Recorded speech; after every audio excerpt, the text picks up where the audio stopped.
अस्सलाम वालेकुम जी। रमज़ान की बहुत बहुत मुबारकबाद आपको मेरी तरफ़ से।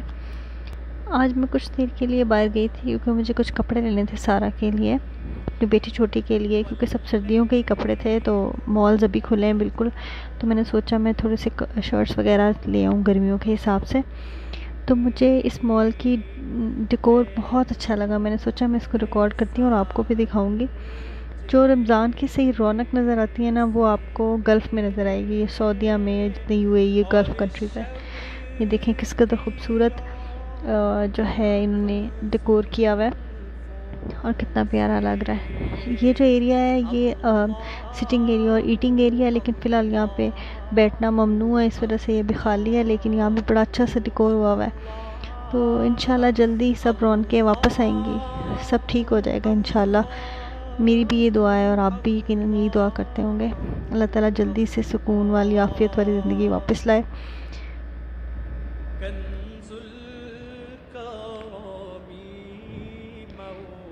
तो चलते हैं अब घर आ गई मैं फिर।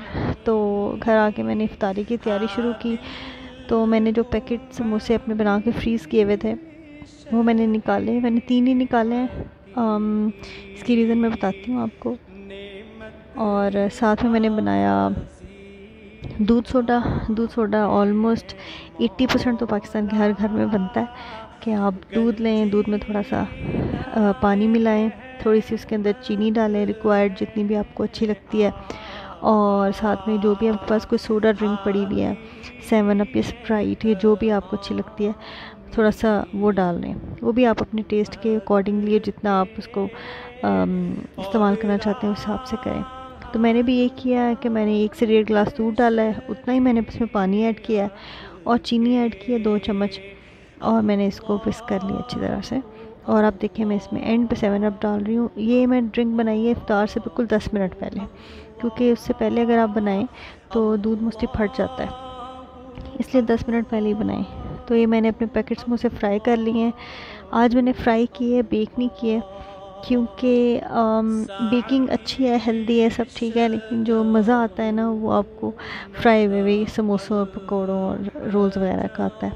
तो आज मेरा मूड था ज़रा टेस्ट का, तो इसलिए मैंने इनको फ्राई कर लिया। अब आप ये देखें, ये मेरी हमसाइयाँ हैं, दे आर इंडियन मुस्लिम्स, और मैं बड़ी लकी हूँ, मुझे ऐसे हमसाए मिले हैं। तो उन्होंने मेरे लिए ये भेजा, साउथ इंडियन कोई डिश है, और साथ में ये पास्ता भेजा। एंड मैं बहुत शुक्रगुज़ार हूँ उनकी इस वजह से। और अब हमारी इफ्तारी हो गई थी, तो इफ्तारी के बाद जो बर्तनों का ढेर होता है वो धोना जो है वो बड़ा मुश्किल लगता है, लेकिन वो धोना ही पड़ता है। मुझे याद है एक दफ़ा मैं टेस्ट देने गई थी, तो उन्होंने मेरे से पूछा था कि आपको घर के कामों में सबसे अच्छा काम कौन सा लगता है और बुरा कौन सा लगता है। तो अच्छे काम में मैंने बताया कि मुझे आटा गूंदना पसंद है, और बुरे कामों में ये नहीं पसंद। मैंने उन्हें बताया कि मुझे बर्तन धोना और कपड़े इस्त्री करना बिल्कुल अच्छा नहीं लगता। तो बहरहाल लाइफ में आपको सब कुछ करना पड़ता है, आपको अच्छा लगे या ना लगे। जो चीज़ आपकी रिस्पॉन्सिबिलिटी में शामिल हो जाए आपको करनी पड़ती है, और करनी चाहिए भी, अच्छी तरह से करनी चाहिए। तो अभी मैं अपने ये बर्तन धो रही थी इफ्तारी के बाद से। और मोस्टली आजकल रमज़ान में ये रूटीन चलती है कि मैं सोती नहीं हूँ रात में, और सुबह सहरी करके फिर सोते हैं हम लोग। तो इस वजह से मेरी कोशिश होती है कि मैं अपने सारे काम जो है, जो मैं पहले दिन में करती थी, वो मैं रात में निपटा लूँ। जैसे खाना बनाना और सब सफाई वगैरह सब कुछ मैं रात में ही करती हूँ। तो ये देखिए, भी मेरे पास भिंडी आई हुई थी, तो मैंने रात में जो है वो मैंने सोचा कि मैं इसका सालन बना लेती हूँ। तो मैंने इस भिंडी काट ली अच्छी तरह से, जो भी आप रिक्वायर्ड लेंथ आप रखना चाहें आप रख सकते हैं। तो मुझे था कि आज तो मैंने नहीं बनानी थी, मैंने नेक्स्ट ही बनानी थी, लेकिन मुझे था कि चलो आज मेरे पास टाइम है फारिग है तो मैं काट लूँ, क्योंकि कटिंग में बड़ा टाइम लगता है इसको। और रोज़े में तो अब इतना लंबा काम जो है वो कोशिश ही करता है इंसान की अपनी एनर्जी थोड़ी सी बचा ले, तो इतना लंबा काम नहीं कर सकता। और इसलिए मैंने जो है वो रात में ही इसको काट लिया था। मैं इसमें काफ़ी सारे टमाटर और प्याज डालती हूँ, तो हिसाब से मैं इसमें टमाटर और प्याज काट रही हूँ। टमाटर मैं आपको भी ये रिकमेंड करूँगी कि हमेशा आप ना छिलका उतार के उसके बीज निकाल लिया करें, तो ये हेल्दी वे है। इस तरह से मैंने देखे प्याज भी काफ़ी सारे डाल दिए, क्योंकि my husband likes it very much कि इसके अंदर प्याज और टमाटर ढेर सारे हों भिंडी में। और थोड़े खड़े खड़े हों, तो इसलिए मैं थोड़े ज़्यादा डालती हूँ। और मैं कैसे बनाती हूँ भिंडी ये भी मैं आपसे शेयर करूँगी इंशाल्लाह नेक्स्ट व्लॉग में अपने। तो ये मैंने देखें सब चीज़ें काट के, जो ज़्यादा इंपॉर्टेंट टाइम लेने वाली चीज़ें थी वो मैंने काट ली थी और मैंने थिन फिल्म लगा के उसको बंद कर दिया था, क्योंकि हर डिब्बे का ढक्कन हो ये ज़रूरी नहीं है। तो इसलिए वजह से ये एक सेफ़ था तरीका कि ना ख़राब होगा और ना प्याज वगैरह की जो स्मेल है वो फ्रिज में फैलेगी। तो क्योंकि प्याज को कभी भी जो है वो ढके बगैर, एयर टाइट किए बगैर आपको नहीं रखना चाहिए फ्रिज में, क्योंकि उसकी आपको पता है तेज़ होती है स्मेल, तो वो फैल जाती है फिर, तो अच्छी नहीं लगती। इसलिए हमेशा आप उस या तो एयर टाइट जार में रखा करें या फिर मेरी तरह ये वाला तरीका अपनाएं और थिन फिल्म में इसको रैप करके और फिर रख दिया करें। तो जब आपकी सब्ज़ियाँ जो हैं वो बड़ी अच्छी लगती हैं, मुझे बहुत पसंद है सब्ज़ियाँ, लेकिन उनमें एक ये है कि टाइम बहुत लगता है उसकी कटिंग में और सफाई सुथराई में।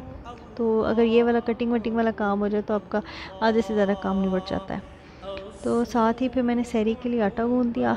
आटे में आजकल मैं कुछ चीज़ें ऐड कर रही हूँ, जैसे थोड़ा सा नमक ऐड कर रही हूँ मैं, और थोड़ा सा कभी कलौंजी डाल लेती हूँ मैं इसके अंदर, और कभी मैं इसके अंदर सौंफ वगैरह डाल लेती हूँ। ये अच्छा रहता है।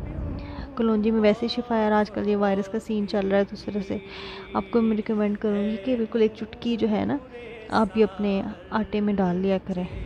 तो हदीस रसूल भी है और इसकी कलौंजी में शिफा है, तो इसलिए आजकल के हालात के मुताबिक डाल लेना अच्छी बात है। वैसे भी टेस्ट भी बड़ा अच्छा आता है, मज़ेदार टेस्ट आता है।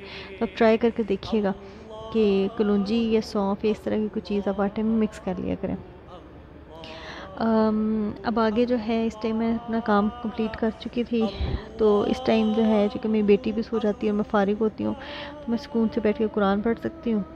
तो मैंने थोड़ी देर के लिए अपना कुरान मजीद अपना सिपारा जो है वो मुकम्मल किया। तो उतने में सहरी का टाइम हो गया।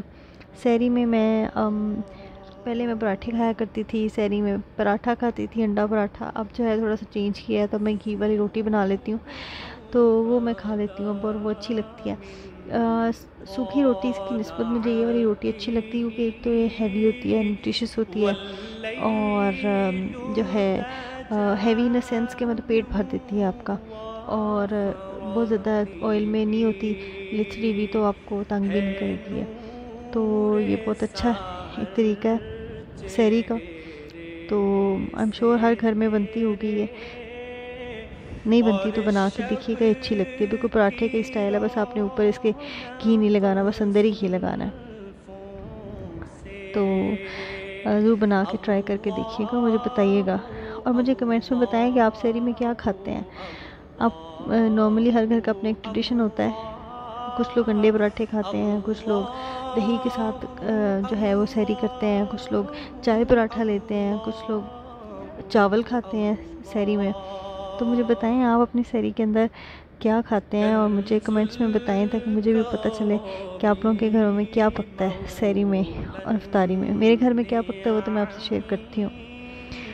तो मेरी भिंडी बन गई थी, तो इस दफ़ा सहरी में अगले दिन मैंने भिंडी खाई है और बहुत अच्छी बनी है। नेक्स्ट व्लॉग में आपसे इसकी रेसिपी ज़रूर शेयर करूँगी। तो thank you for watching the video, और आपने सब्सक्राइब ज़रूर करना है मेरे चैनल को। थैंक यू, अल्लाह हाफ़िज़।